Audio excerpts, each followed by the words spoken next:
आज है 16 सितंबर 2021 थर्सडे का डे है। अगर आपने मेरा चैनल सब्सक्राइब नहीं किया है तो स्टॉक मार्केट की जेन्युइन इन्फॉर्मेशन पाने के लिए मेरे चैनल को सब्सक्राइब कीजिए।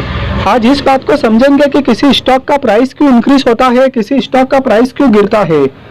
उसके अलावा लोअर प्राइस बैंड क्या होता है, अपर प्राइस बैंड क्या होता है, और स्टॉक में अपर सर्किट कब हिट होता है और लोअर सर्किट कब हिट होता है।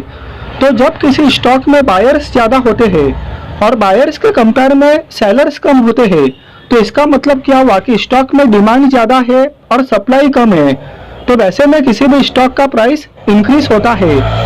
उसी तरह जब किसी स्टॉक में सेलर्स ज़्यादा होते हैं और बायर्स कम होते हैं, इसका मतलब कि सप्लाई फुल है और सप्लाई के कंपेयर में डिमांड कम है, तो वैसे में किसी भी स्टॉक का प्राइस गिरता है। ये तो स्टॉक के प्राइस इंक्रीज होना और गिरने को लेकर बात थी।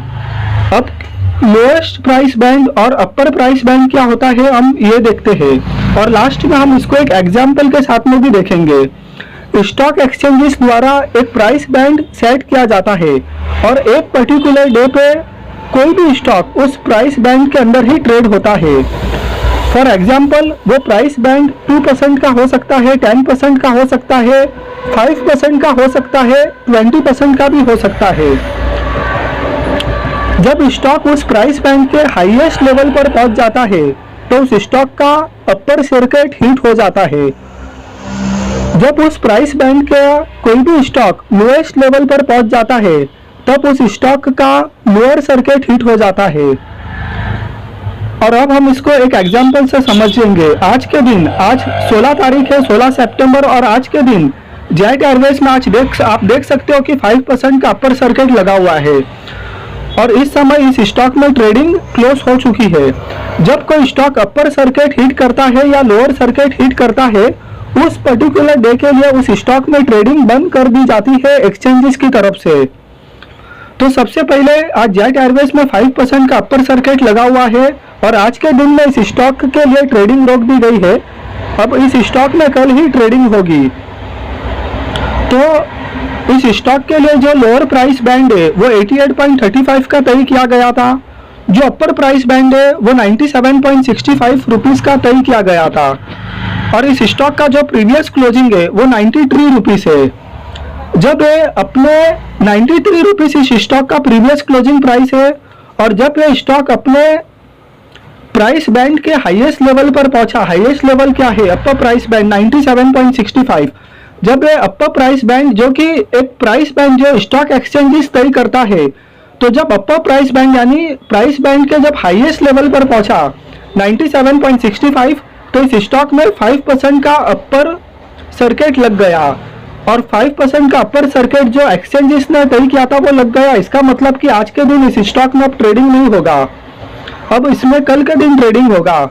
उसी तरह से यह स्टॉक अगर गिर जाता था तो भी इसमें 5% का सर्किट लग जाता था, क्योंकि एक्सचेंजेस ने 5% का लोअर सर्किट तय किया है। और किस कंडीशन में अपर सर्किट या लोअर सर्किट हिट होते हैं ये देखते हैं। तो जेट एयरवेज में 5% का अपर सर्किट लगा हुआ है, वो इसके लिए लगा है क्योंकि इसमें सिर्फ और सिर्फ बायर्स ही है।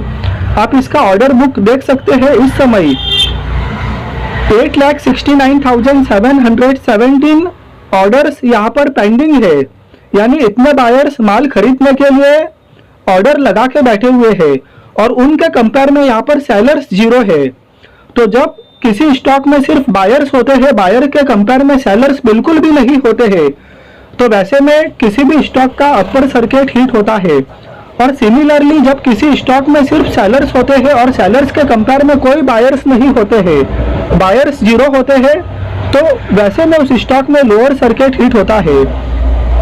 तो जेट एयरवेज का जो हमने एग्जांपल समझा था, तो इसमें प्रीवियस क्लोजिंग 93 था, इसका अपर प्राइस बैंड 5% पर तय किया था एक्सचेंजेस ने 97.65 पर।